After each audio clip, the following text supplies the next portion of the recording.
Great Armor, God of Blood, demands sacrifice.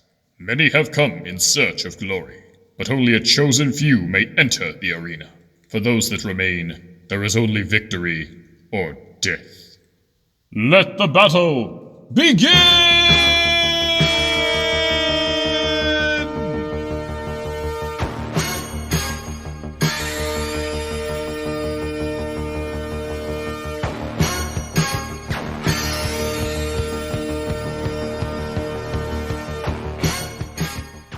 Welcome to the 6th annual Dwarf Fortress Gladiator Tournament. This is Blood on the Sand. I'm your host, Todd Humanson. And I'm Urist McCommentator.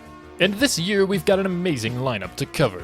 64 of the strangest, most dangerous fighters from across the land, here to battle it out in one-on-one fights, to the death. So, Urist, you've covered previous tournaments. Tell us, what stands out this year? Well, Todd, we have a large number of Beastman competitors this time round. The last two winners of the tournament have been Beastmen, Sealman Paul the Pulverizer, and Pythonman Molorus the Mighty. Their titanic clash for the championship was some of the best fighting I've seen in all my years. I reckon the managers have been scouting for similar talent this year, and by Armagh, I think they've found it. Well, I sure hope so. We've got a lot to cover with the results of round 1, so I hope our audience will forgive us for our brevity. Let's get right to it. In match 1A, we saw Anaconda Man boxer Rocky Balboa versus Redacted? Am I reading this right? The unnamed kobold criminal. Like many lightweights, Redacted brought a spear to the arena, and it brought him victory against the heavyweight Snake. Redacted advances. Next in match 1B, Wolfman Sir Louvon de Fontaine matched swords with the rodent criminal known as Goon. But when Sir Louvon lost his left hand, his two-headed sword became useless, giving Goon a quick victory. Goon advances. Match 1C pitted Roachman Carlos Pastor the 113th against another nameless fighter. Nobody, a human spearman. But Carlos is the heir to a long lineage of knife fighters, and he certainly did his forefathers proud in the arena, dismembering his opponent and finishing with a stab to the skull. Carlos advances. Well, I'm pretty sure nobody saw that one coming. See what I did there? On to match 1D, where Treadwell, the grizzly bear man, faced off against Yoko, the beetle woman. Going into this fight, Yoko lost 2 of her 4 arms to early hits, yet she turned the tables and outmaneuvered Treadwell for quite a while, even disabling his shield, but she passed out from blood loss, giving Treadwell the win. Match 1E saw Gary, the cannibalistic gazelle baker, against Gookie Steelback, a snapping turtle man, each of them determined to take a bite out of the other. Unfortunately for Gookie, Gary brought a spear to skewer his food with, which he did expertly, making turtle kebabs out of his opponent. Gary advances. After that came one of our most tense battles yet. Match 1F looked like an uphill battle for Dr. Nathan Harrison, facing off against Emu Man Sergeant Uluru Chaga, a veteran of the Emu Wars. Suffice to say, Dr. Harrison was in trouble almost immediately. The two fighters traded blows, but the doctor took a stab to the foot, sending him to the arena floor, followed by a nearly fatal blow to the head. You could hear his skull crack on impact. Aye, Todd, but nearly fatal is not fatal. You've got that right, Urist. The doctor managed to clip Uluru Chaga in the legs, bringing him down and shifting the momentum of the fight in his favor. His desperation turned to focus, and he ended the fight with a brutal decapitation. Dr. Harrison advances. The good doctor had better improve his gear for the next match, or Gary the Gazelle will be feasting on human flesh next time. Match 1G had perhaps one of the most hyped competitors this season. Macho Crab Sandy Ravage. He's hell in a shell, chief of the reef. You mess with this crabbo, you get the stabbo. Contrasting the crab's bravado was his opponent Morris, a mute goblin. Though he made a noble attempt at biting the crabman to death, Morris was ultimately cut to pieces by the expert knife fighter. Macho Crab Sandy Ravage advances to the next round.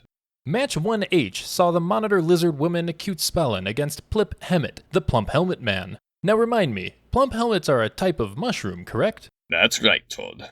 Well, whatever Plip Hemmet is made of, it's some strong stuff. He managed to cut Cute Spellin in half with a single strike, making this the shortest bout of the first round. Aye, but we'll have to see if he can repeat his performance in round 2 against Sandy Ravage. Match 1I saw the return of Battle Royale winner Letava the Mothwoman, facing off against Goatman martial artist Kirby Stomps. But unfortunately, this fight didn't go quite as we'd all hoped. No kidding, Urist. Litava managed to get some hits in, but Kirby took the brunt of the damage with his arms, forcing Litava to keep defending against his brutal kicks. But once Kirby got an opening, he actually lunged forward and grabbed her with his teeth. Straight out of Gookie Steelback's playbook, that one. With a single crunch, Litava's winning streak ended tragically. Kirby Stomps advances to round 2. Battle 1J confused many odds makers. Hogs the Feral versus Brutalist Cleftfoot, both wild boar men. But Brutalist lost his nerve at the sight of his own blood, and Hogs made short work of him with his spear. Hogs the Feral advances. Up next, match 1K sees Tholtig II, supposed daughter of the legendary Tholtig Cryptbrains. This dwarven queen spent her life waging war on the elves, and passed at the age of 156 with nearly 2,000 kills under her belt. Well, it's quite fitting that her opponent this round was one of the tournament's few elves this year, Alkri Wahali, a traveling troubadour. He gave us an elusive performance, until an axe caught him right in the neck. Tholtig advances to the next round. Match 1L saw Pangolin Man wrestler Palantonga against another dwarven maiden, Erith Nunurtharast, the Betrayer. This one went quickly. Erith took a hit to the eye that sent her into a berserk fury, pounding with her Morningstar until her opponent was no more than a wet mess. Erith advances to the next round. On to match 1M, where we had two lightweights squaring off. Chipmunk Man Burning Squash brought an adamantine knife to round 1, while Mosquito Woman Shukarkarig had 4 shields. Well, you know what they say. The best defense is a good offense. Said like a true prophet, Urist. Burning Squash battered straight through the Mosquito Woman's defenses. The Chipmunk fighter advances to the next round. Speaking of offense, match 1N had 2 fighters going all in on weapons. The dual-wielding axe dwarf Ortanar the Harrower versus the hexa-wielding jumping Spider-Man or Rakaneta Chopsui. That's 6 swords if you didn't know. To use another truism, quantity has a quality all its own.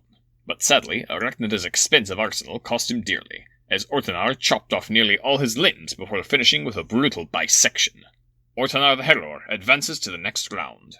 Match 1-0 saw fan favourite Sir Galahunk the Swan Knight against that serpentine scoundrel Slither... Whoa, Urist, we can't say that name on air. Really? Really? Well, we may have to, because he utterly eviscerated Sir Galahunk, but not before toying with him first. Dishonourable and cruel, this one. You and I may not like it, but the sensuous serpent advances. On to match 1P, the enigmatic ostrich woman Soya brought her pike to bear against Hairsbane, the Hairman wrestler. Though we got some hits in, Soya snatched the little guy with her beak and proceeded to skewer him with ease. Soya advances. For the sake of our PG-13 rating, I hope Suya can win against that indecent snake in round 2. Match 1Q had everyone excited. Our second Battle Royale winner, Cirrus Windpaw, against the wrestler Kingling Erling, the Mangolin Pangolin. I just can't get Cirrus out of my nightmares, Urist. Kingling's armor was more than a match for Cyrus' sword, but his stamina was not. When he curled up to defend himself, Cyrus simply started pulling his armor off and cut him to pieces. This brutality is one of the hallmarks of the tournament, and she embodies it perfectly. Cyrus Windpaw advances to the next round. Next up, in match 1R, the Lion Man Garl Barrowmane came roaring into the arena with a wild haircut and an enormous axe. He used it to handily defeat the Kobold Shuja, who failed to bring him down despite landing a spear to the abdomen. Garl advances to the next round.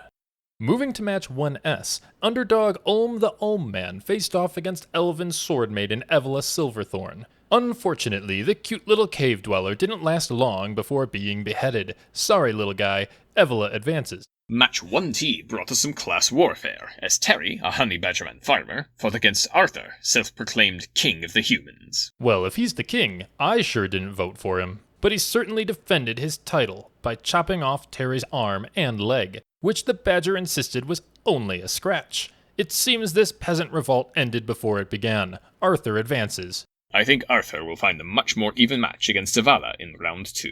In match 1U, fellow human Henry the Invincible arrived with full armor and 2 shields, but his opponent, Scar the Lion Man, brought a mace to the arena, the perfect counter for heavy armor.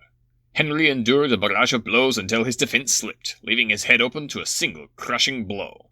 Scar advances to the next round. In match 1V, Warthog Man Kupik Tet the Breaker trades in a career of breaking stones for a career breaking skulls, starting with dwarven cultist Stibmer Bloodborne the Elder. Kupik Tet advances. Well, Scar versus Kupik will certainly be a drag-out, blunt weapon brawl. I'm looking forward to it. Up next in Match 1W, porcine noble Jonathan Porklington tested his pedigree against a successor to one of last year's Dwarven heroes, Urist McGladiator II. But I gotta tell you, Urist, this one was painful to watch. Aye, this one was truly heartbreaking.